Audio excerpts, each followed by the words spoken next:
Welcome everybody. My name is Marvin LeBlanc, and this segment is called How to Be Super Productive. This is part of our Marvelous Minutes that come to you quite regularly on whatever social media channel that you might be catching this on. How to be super productive.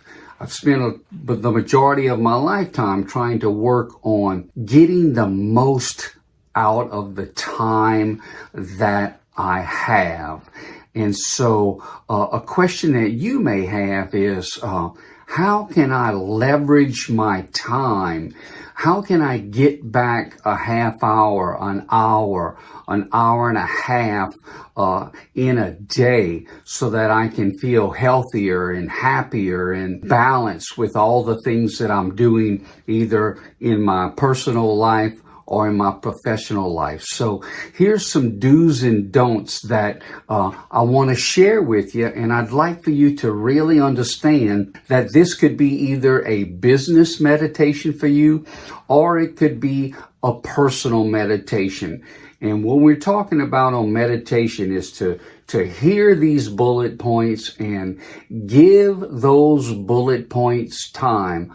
Ultimately, if you took one bullet point a day and really focused on that one bullet point all day long, you will become stronger and stronger and reinforce those positive behaviors that you are looking for. So let's start with one that might not be so obvious.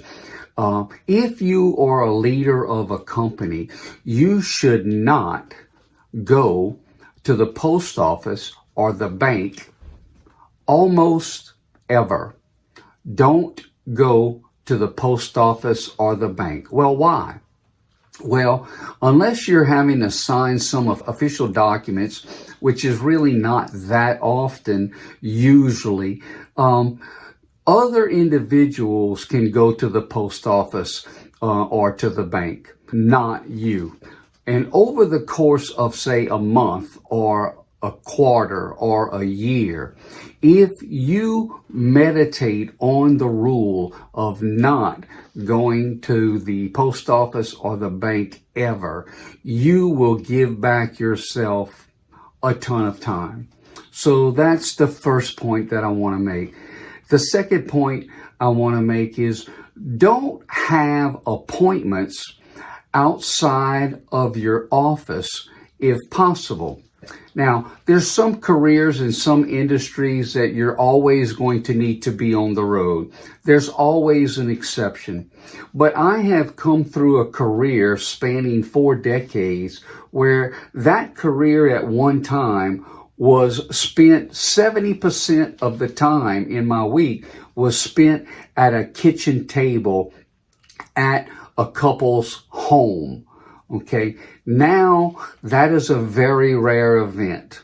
I do not work in those other people's homes like we did in the 80s and the 90s. Of course, I think people are less acceptable for having people in their home.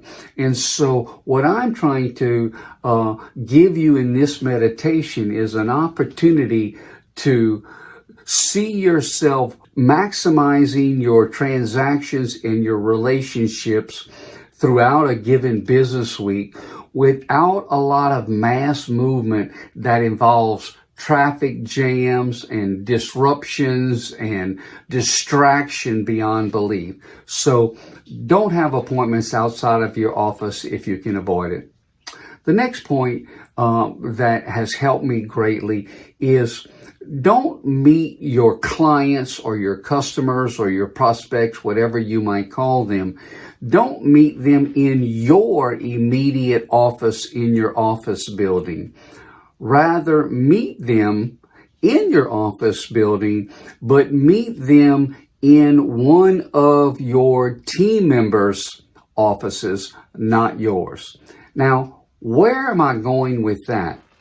Where I'm going with that is that if you're the leader of the business, we need to move towards, I'm not saying you can do it right away, but we need to move towards sitting in a tandem appointment with a team member that will do all the paperwork.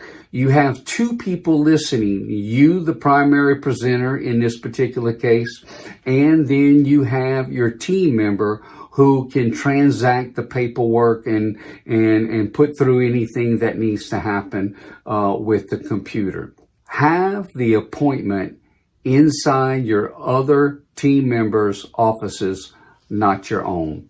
And the last point that I want to make on this particular segment is don't use a computer when you could have used a whiteboard.